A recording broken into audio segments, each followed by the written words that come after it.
Hello दोस्तों, आज की वीडियो में जानेंगे हल्दी घाटी का युद्ध कहाँ हुआ था और किसने किया था और किसने इस युद्ध में बलिदान दिया था। ऐसा भी माना जाता है हल्दी घाटी का युद्ध जहाँ हुआ था वहाँ आज भी पीली मिट्टी निकलती है, यानी कि हल्दी की तरह मिट्टी निकलती है। चलो दोस्तों, इस जानकारी के लिए वीडियो के अंत तक जरूर बने रहें और जो न्यू यूजर है प्लीज सब्सक्राइब कर दे। चलो वीडियो शुरू करते हैं। भारत की भूमि पर कई युद्ध हुए, जैसे तराइन युद्ध, प्लासी का युद्ध, खानवा युद्ध और पानीपत का युद्ध एक ऐसा ही बहुचर्चित युद्ध था जिसे हल्दी घाटी का युद्ध कहा जाता है। यह केवल राजस्थान का ही नहीं बल्कि पूरे भारत के इतिहास का एक महत्वपूर्ण युद्ध था। महाराणा प्रताप ने अकबर की अधीनता कभी स्वीकार नहीं की, लेकिन राजस्थान के सभी राज्यों ने अकबर की अधीनता स्वीकार करी थी। महाराणा प्रताप एक पराक्रमी, साहसी और स्वाभिमानी राजा थे जिन्होंने कभी भी मेवाड़ का सर नहीं झुकने दिया। महाराणा प्रताप हमेशा से अकबर की आंख में खटकते थे। आज हम इस वीडियो में बात करेंगे कि हल्दी घाटी का युद्ध क्या था, कैसे महान योद्धा ने अपना जीवन मातृभूमि के लिए न्यौछावर कर दिया था। चलो दोस्तों, आइए जान लेते हैं। हल्दी घाटी का युद्ध बादशाह अकबर और राजपूत राजा महाराणा प्रताप के बीच लड़ा गया था। महाराणा प्रताप की सेना का नेतृत्व हाकिम खान और अकबर की सेना का नेतृत्व मानसिंह ने किया था। 1526 में महाराणा प्रताप और अकबर के बीच गोंगुंदा के पास अरावली की पहाड़ी में युद्ध हुआ था, जिसमें अकबर के 80,000 से ज्यादा सैनिक और राजपूतों के पास उनके मुकाबले केवल 20,000 सैनिक थे। इस युद्ध में एक खासियत यह थी कि इसमें सिर्फ राजपूतों ने ही नहीं बल्कि वनवासी, ब्राह्मण, वैश्य आदि ने भी इस महान युद्ध में अपना बलिदान दिया था।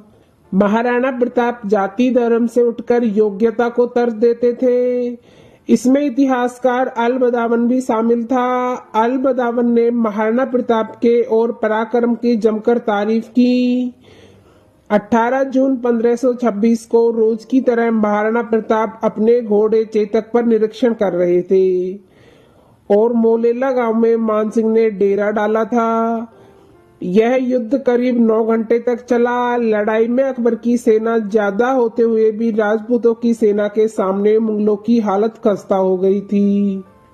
राजपूतों की सेना आखिरी समय तक डटी रही। महाराणा प्रताप ने घायल होने के बावजूद भी अकबर के सामने समर्पण नहीं किया था। राजपूतों की सहायता से महाराणा प्रताप युद्ध से किसी तरह निकल गए और मुगल सम्राट अकबर का राजपूत योद्धा महाराणा प्रताप को पकड़ने का सपना अधूरा ही रह गया था। महाराणा प्रताप की सेना ने गोरिल्ला पद्धति से युद्ध करके अकबर की सेना में भगदड़ मचा दी। अकबर की विशाल सेना लगभग 5 किलोमीटर पीछे हट गई। जहां खुले मैदान में महाराणा प्रताप और अकबर की सेना के बीच 3 घंटे तक युद्ध चला था। इस युद्ध में कम से कम 18,000 सैनिकों का खून बहा था। महाभारत के बाद हल्दी घाटी का युद्ध सबसे विनाशकारी युद्ध माना जाता है। कहा जाता है इससे पहले अकबर ने महाराणा प्रताप को 6 बार अपने अधीन होने का निमंत्रण भेजा था, लेकिन एक राजपूताना और पराक्रमी होने के कारण महाराणा प्रताप ने अकबर की अधीनता कभी स्वीकार नहीं की। महाराणा प्रताप अपने घोड़े चेतक पर युद्ध भूमि में आए, जो बिजली की रफ्तार से भी तेज भागता था। अकबर की सेना का नेतृत्व मानसिंह कर रहे थे, जो हाथी लेकर सामने आए। हाथी की सूंड पर तलवार बंधी हुई थी। चेतक सीधा मानसिंह के हाथी के मस्तक पर चढ़ गया। उतरते वक्त चेतक का पैर हाथी के सूंड में बंधी तलवार से कट गया था।